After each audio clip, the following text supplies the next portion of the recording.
Well, hello there, and welcome to the Good Old Days of Radio Show. This is John Tefteller, your host.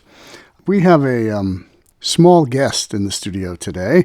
I don't know if he wants to say anything, but producer Daniel's son Thomas is here with us to listen to some radio shows.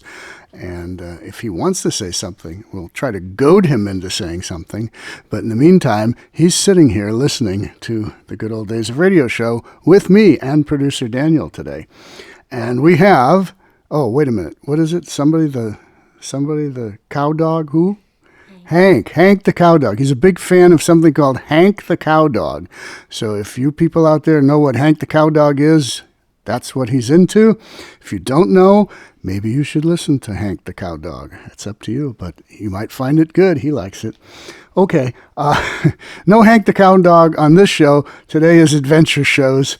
Maybe, is Hank the cow dog an adventure show? Or is it a comedy show? Kind of what? It's kind of hard to...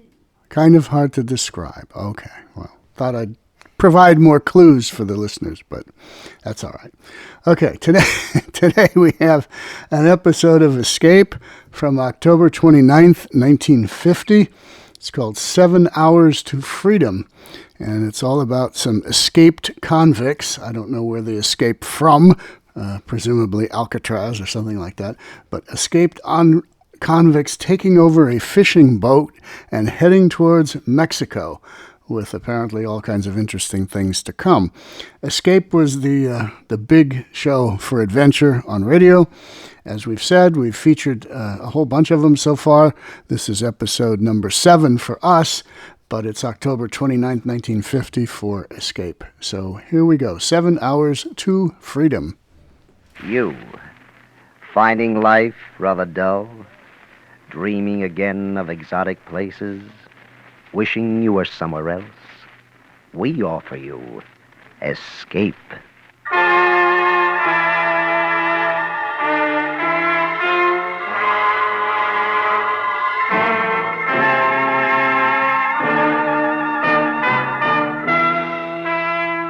Escape, designed to free you from the four walls of today for a half hour of high adventure. Escape with us now to a small fishing boat off the California coast and a night of terror and death at the hands of a brilliant madman, as Bud A. Nelson tells it in his exciting story, 7 Hours to Freedom.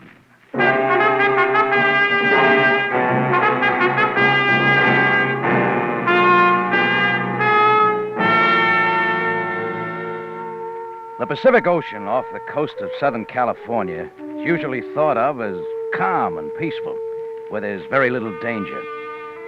But don't take the Pacific for granted, or you'll be writing your name in foam and throwing it into the wind. There can be trouble out there, all kinds of trouble. The winter months are the lean ones along the coast. Lou and I scrape the bottom of the barrel to make fuel and stores for my boat, the Merry Widow. Rigging for mackerel is fishing the hard way. You've seen the mackerel fleet sneak up on the coast. Those ghostly cities of lights offshore. Guys like Lou and myself trying to make a payload with lights and stinking chum. Mashed, marinated muck you toss overboard with your bare hands to attract the fish.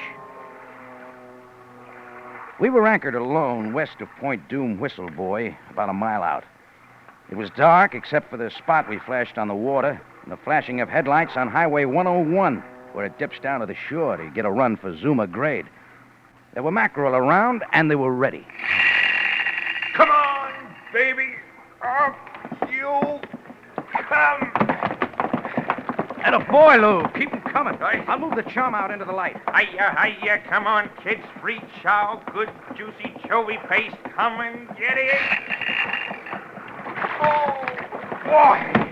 They're hot. Payload. They're swarming into the spot. Hey, work the edges, Lou. Yeah. They're about ready for the net. Oh, look at them. 3 or 4 pounders. Show me a spot, boy. Lay it right in front of me. They're ready for the net. Currents offshore. Drag toward me. Right. Ease into them. Oh, boy. They're hot and heavy. The net's alive. Now, fill her up. Kind of green dynamite. Come on, kiddies. Come to Pop.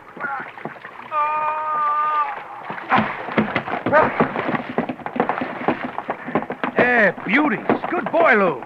Keep him coming. Swamp us.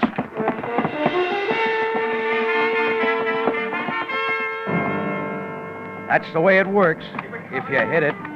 You forget the smell, the scum, the numbness in your hands, the icy water in your boots. You forget you're heaving 30 to 50 pounds on the end of an 8-foot pole. And you see dollars pile up in the bin boards on your deck. You forget everything around you until they're gone. And you notice that there is a world around you. There they go. School's out. 2 tons at least. Yeah.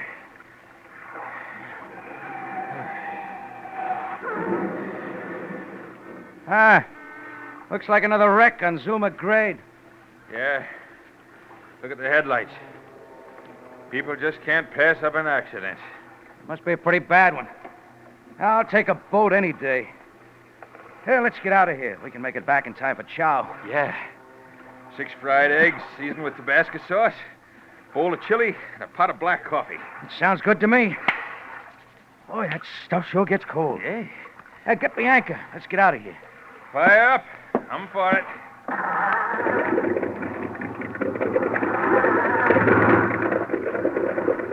Okay.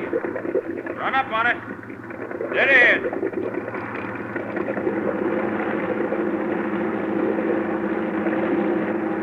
Hold it. What's the matter? Anchor's fouled. Want to back down on it? Feels like rock. Take a turn on the cleat. Let the swell break it loose. Hey, she's really caught fast. Wait a minute, Lou. Give me some slack. I'll back off.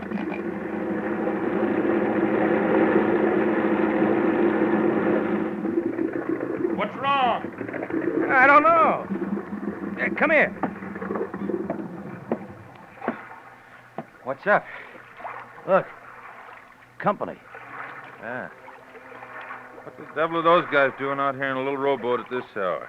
They're either drunk or crazy. They're sport fishermen. I don't see any tackle. Ahoy there! Wait! Please wait! Oh, they're in trouble. Look. Guy in the stern. Hunched over. You get the boat hook, Lou. I'll rig a fender. That tide's doing more good than the oars are. These boys aren't seamen. Nah. Watch the roll when he pulls you alongside. You in the bow, catch the rack. Hold yourself over. Hold it on, Jake! We have an injured man here. Lend a hand. Yeah, sure. Cal, get aboard. Ellis, help Stacy. Help him. Dead weight. Give me your hand. Thank you. Thank you. Now, my injured friend. All right, you in the skiff. Hand him to me. Right here. Lift him as high as you can. Now, slip your hand out. Okay. There. I got him. Now, Lou, open the hatch to the cabin. Right.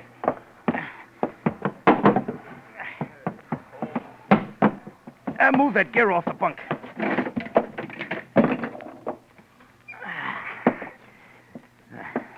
Unfortunate thing. Very unfortunate. Hand me the first aid kit. On the bulkhead behind you. Completely unnecessary. Efficient shooting, wouldn't you say? Perilously near the heart. Yeah. Fatally near. Here, put the kit back. It's too late. How'd this happen? Loaded gun. Yes. Loaded gun in expert hands. This may be pretty funny to you, mister, but I don't think it'll go over very big with the police. The police? No, I suppose not. Poor Stacy, his fourth and final loss. Look, mister, what's the story? Oh, that's right. You came in at the end. But first, What's a gun for? your protection and mine. Forgive me, young man, for pointing this at you. I use it only to establish command. Outside. Go on.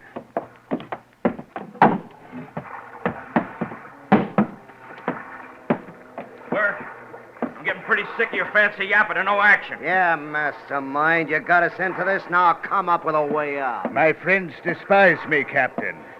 Look at them. Young Ellis. Shut up, Burke. I warned you. He's a coward, a thief, and a murderer who fancies himself equal to any known knife artist. You know I'll kill you, don't you, Burke? If it's the last thing I do, I'll cut that fat off of you. It will be the last thing you do, Ellis. And Dowd there. He killed 2 men, wasn't it, Dowd? 2 defenseless men. Feed on, you greasy slob. You're digging your grave with your tongue. And Stacy. Poor dead Stacy. Keep talking, Burke. Keep flapping your big mouth while the law sets up another trap. Why don't we get rid of these 2 punks and get moving? Yeah, give me that gun, Burke. You ain't got the guts to do nothing. You're all talk. Give me that gun. Stay right where you are, Ellis. You too, Dowd. I supplied the intelligence that saw us this far, and I really don't need you anymore. Sit down. Both of you sit down right by that tank. You're yellow, Burke. Plain dirty yellow. Make me sit down. Go on, Burke. Make me sit down. I don't want to have to fire this gun. Sound carries over water. Talk big, Burke, while you've got the gun. The only gun, Dowd. That highway is swarming with police cars now. They're saying dead or alive. The choice is up to you. Make one move toward me or these fishermen, and I make the choice. You make the choice. You chose to lead us into a trap because you didn't have the guts to shoot a measly highway cop. You got Stacy shot. You wrecked the car. Then you nearly drowned us in that leaky rowboat. You can thank me in that leaky rowboat that you're alive right now. I feel very kindly toward that rowboat. Pull it aboard. Go on, pull it aboard. You two may need it. One false move and you'll find yourselves adrift. Captain, get the anchor up.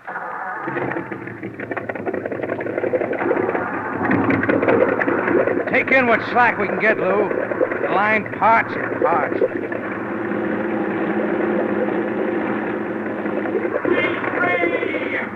You will set your course by this pistol, Captain. Our destination is Mexico. Look, Burke, A word of warning, Captain. I seem to stand alone. These fools I took through prison walls have turned against me. But I still have a pistol. How far is the international border? 7, 8 hours. I prefer 7. 7 hours to freedom. My freedom.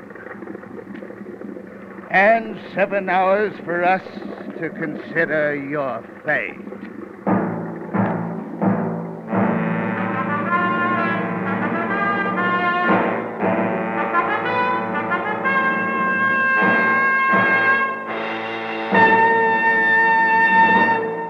You can start out to count the laughs in the Red Skelton Show, but you'll wind up laughing so hard yourself you lose the count.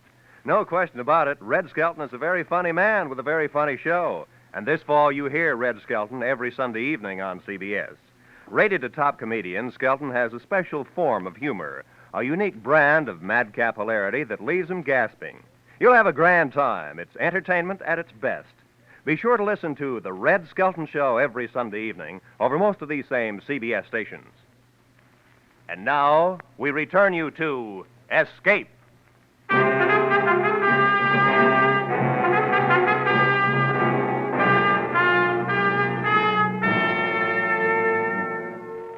Dawn broke with the Los Angeles harbor light well on our stern.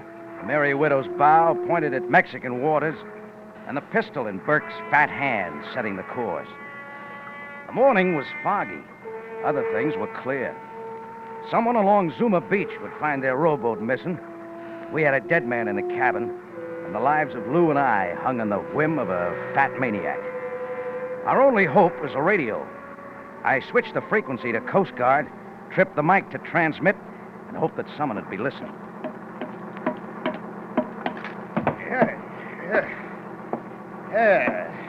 It's more pleasant up here on the bridge, Captain. The cabin is somewhat stuffy. What's your master plan for the body? Loathsome things, dead man. Much as I'd like to dispose of it, we can't risk cluttering our trail. Let us hope there will be no more. There needn't be, you know, if you cooperate. Yeah, the Merry Widow's at your disposal, Mr. Burke.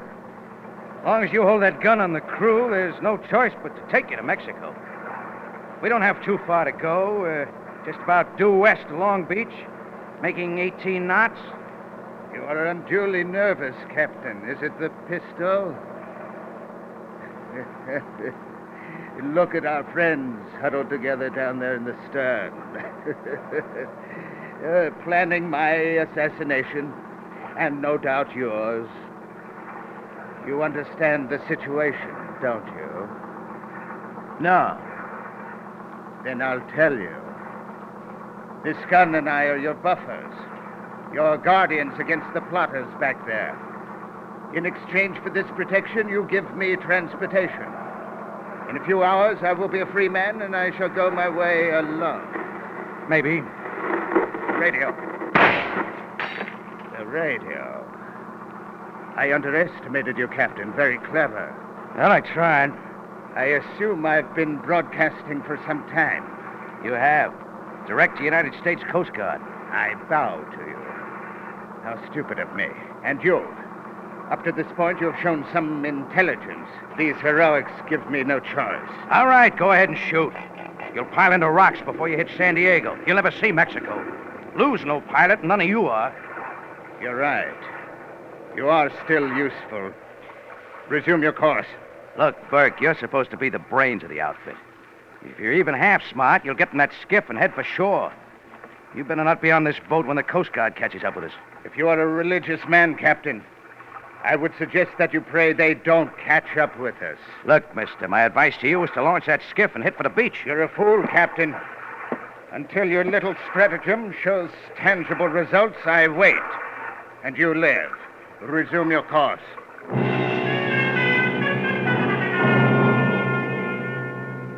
Newport Harbor bore off our bow, swung a beam, and slid past the stern. With it went my hopes of help from the Coast Guard out of Newport. No more stations now until San Diego.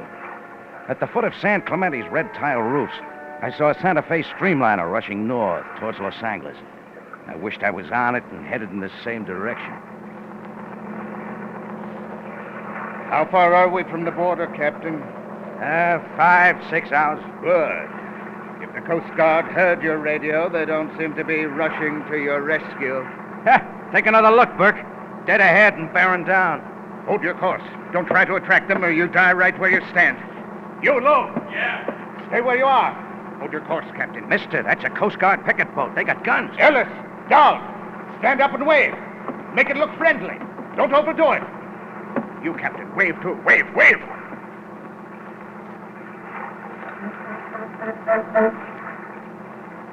Look at the fools. The friendly fools waving back. We're just friendly fishermen. They didn't even cut their speed. Two herringbone wakes met, merged playfully, overlapped, and faded. With them went my hopes of help from outside. Our only chance now was to get Burke's gun. The fish knives. But they were back on the cleaning chute, neatly racked. I turned to look. Gone. 3 knives gone. My hand rested on the clutch lever, cast bronze, complete with grip and detachable. I had to get that gun. I tripped the key that locked the lever and... Come here. I want to talk to you. Got a deal. I've been expecting this. They're ready to cooperate. You, Lou, down the ladder. Just in case our good captain entertains any rash notions. You will be our hostage. Go ahead. Happy to oblige.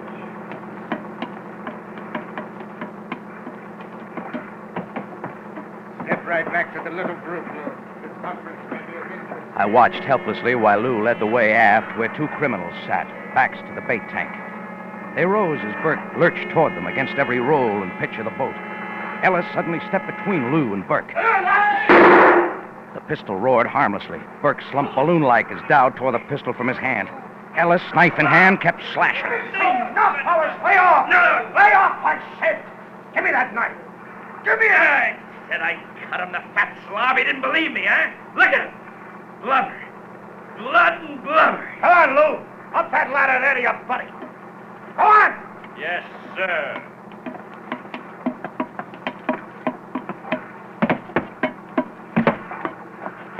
Sit down there and stay put. You, Buster, keep this thing moving. Which way? Like Burke said, Mexico. As long as we come this far, we go all the way.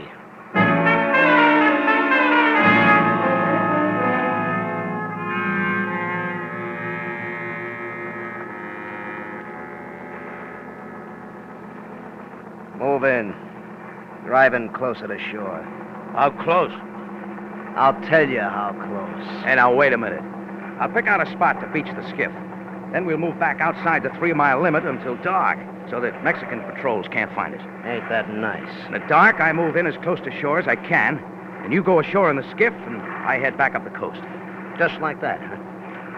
Well, Buster, you'd better pick a good spot to make a landing, because you're going in with us. Going in with you? What about this boat? Leave it and the Mexican authorities. You're gonna drive this boat right up on the beach, that's what, right up on the beach. Wreck it? Look, Dowd, we draw close to 10 feet of water. We'll ground a city block offshore. So what? I can swim. Got nothing to worry about. You ain't gonna need this tub no more. Look, Dowd. If we beach this boat, we mark the spot where you go ashore. But put in by skiff and you won't attract any attention. My radio's shot. It's 2 hours run back to San Diego. I can't holler anything that'll hurt you. It ain't 2 hours to Mexican cops. I can't go to Mexican cops. I haven't got a clearance. I'm not going to put into a Mexican port and have my boat impounded, am I? I told you how it's gonna be. As soon as the Mexican authorities find this boat with bodies on board, they'll know you boys are over the border and how you got there. Huh? Well, maybe you got something. Now, I'll talk it over with Ellis. Don't try to...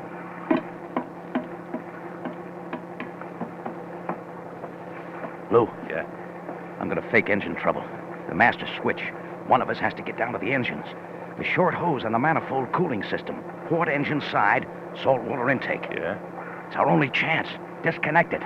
Foul the bilge pump screen. Flood the bilges? Yeah. We risk fire, but it's our only chance to frighten them guys into the skiff. Got it. He's coming back. That's the way it's gonna be. How? Like I said first. Pile it on the beach. Now, let's go. Oh, okay. What's the matter? Everything okay up there, Dowd? No. She just quit. We've been beating these engines. She's hot. Get it going. I'll have to get at the engines down below. Oh, no, you don't. Step on the starter. Come on, try it. It's hot, I tell you. 180 degrees. Well, look for yourself. It's 40 degrees too hot. What does that mean? Means I gotta... No, you don't. Lou, you know what to do? Yeah. Yeah, I know. Check the oil filter first, and the screen ahead of the pump. Wait a minute, you. Okay. Try it again first. Go on.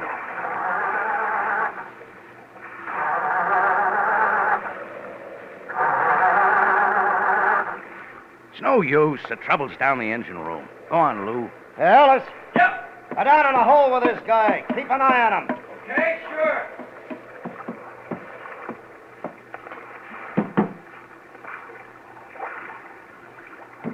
Come on.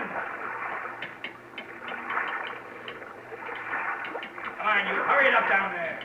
Tell him to try it now. I found the trouble. Tell him it's fixed. Hey, try it now, he says.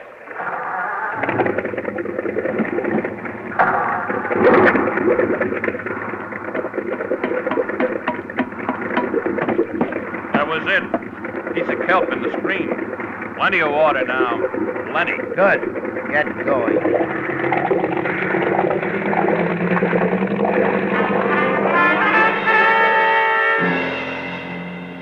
Plenty of water. All the salt water that should be flowing through the water jackets of 2 big exhaust pipes pouring into the bilges, and 2 red-hot manifolds absorbing all the heat of the 2 big engines. I took a sight on the hull. Chine line 2 feet above water. Bilge pumps sucking nothing but air. 10 minutes, riding 6 inches lower. Half hour, 1 foot down. 3/4 of an hour, 18 inches lower. Water would be climbing up to drown out the batteries. Exhaust pipes, white hot. I yanked the release on the CO2 system. White clouds sizzled up from below. Fire! Fire, we're sinking! Bilges full of water! Filling fast, we're going down! What do we do, Captain? Get the skiff over the side before she explodes. Fire extinguisher, Lou. Cover me, I'm going below. Get the skiff over, don't stand there, Dowd. Push it over the rail! Getting Ellis! Wait, Jeff out of here! Wait! Jeff's down below! Wait! You can't leave us here to sink! Come on! Suckers!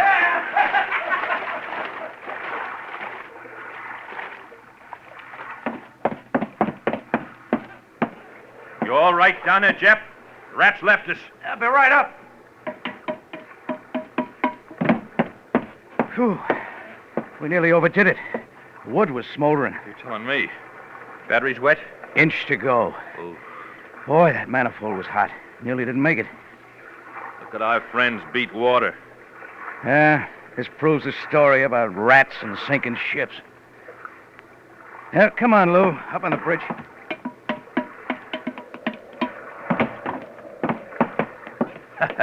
Watch their faces now.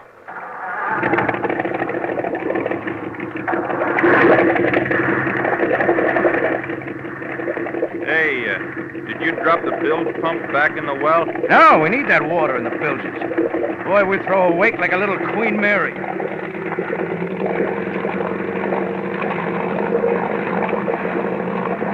Turning up 2,800. Still a little hot. I'm on 3,000. Look behind us. We're throwing a wake like a destroyer. Come on, baby. You big bird. 3,000. Churn. Come on, around. That's a nice, tight circle. Wrap. What are you going to do? Crash him? Gonna lasso them with a wake. Yeah, we let chop hits their skiff from 4 sides. You think they're in a sou'easter? Look at Dowd, trying to get a bead on us. There they go, capsized. That's just what I wanted. Yeah, but they're hanging onto the keel of the boat. I'd let them dig wood for about half an hour. Brother, that water's cold. You should know. Let's see if Dowd's still got a gun. I can't tell. Looks like he has. But he won't have for very long. His hands will get so numb you think they're sawed off. Set the bilge pump, Lou. We'll lighten the ship while we wait. Oh, and on your way back, break out that bottle of Johnny Walker, huh? Might as well enjoy ourselves now that we got them guys where we want them.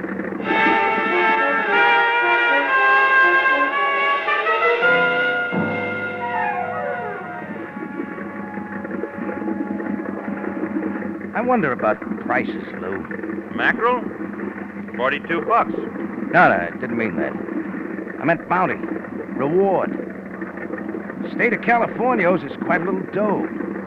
Mileage, 2 ton of spoiled mackerel, 1 radio transmitter, and 4 escaped convicts. 2 of them on ice. Well, get the boat hook, Lou. The 2 live ones are ready for the gaff.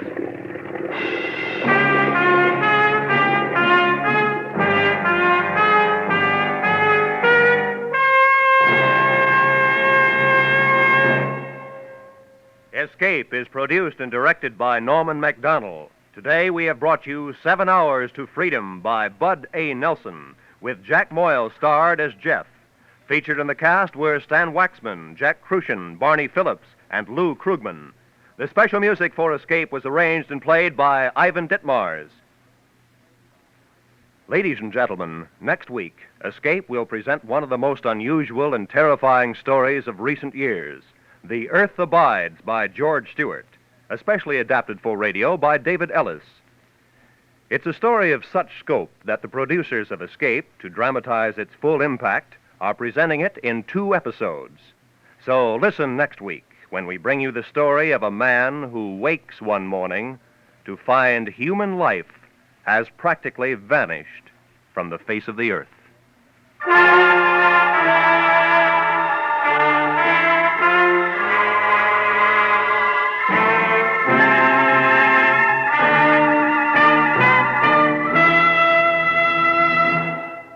CBS's lovely red-headed Saturday night comedian, Lucille Ball, pays an extra visit to CBS, the Star's address, tonight.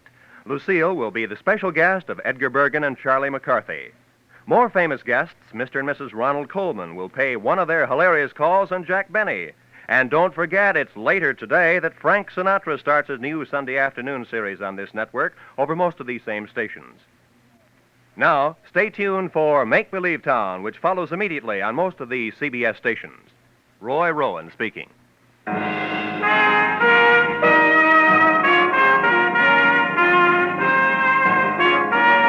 is CBS, where you spend an hour with Frank Sinatra every Sunday afternoon, the Columbia Broadcasting System.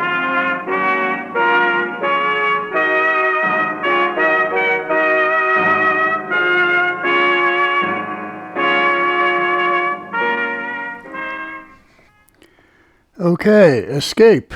7 Hours to Freedom from October 29th, 1950. All right, special guest Thomas, do you want to say anything about this show? No. Did you like it? Okay, he's shaking his head, yes. All right. Someday he'll talk on here. We'll get him to do it. And then when he's much older, he'll listen to it and say, wow, I can't believe I did that back then. Okay. That's what my kids said, because my kids were on my show years ago. Once in a while, they would do it. And now they listen back to it and say, ooh, we didn't know we did that. But they're glad they can hear it now. So someday for you. Okay. Back next week with number 8 in our series of 10 more great adventure shows.